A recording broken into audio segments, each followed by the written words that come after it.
Атырауда көрнекті режиссер Чапай Зұлхаш атындағы бірінші республикалық режиссерлар мен сценографтардың фестиваль форумы басталды. Театр түндігі түріліп, еліміздің әр аймағынан кіл мықтылары жиналды. Іргелі іс-шараға республикалық бойынша іріктеу кезеңінен өткен 6 театр қатысады. Қонақтарды қарсы алу рәсімі өткізіліп, баспасөз мәслихаты ұйымдастырылды.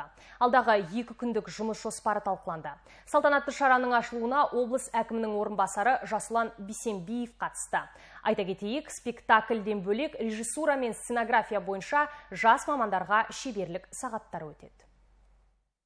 Жалпы қазіргі ұрпақ үшін шын мәнінде біздің өнерімізде, руханиятымызда, әдебиетімізде өшпес із қалдырған үлкен тұлғаларды ұлықтау, үлкен тәрбиелік мәні бар шара деп ойлаймын. Шын мәнінде Чапай Зұлхашев деген бұл қазақ сахна өнерінің ірі тұлғаларының бірі.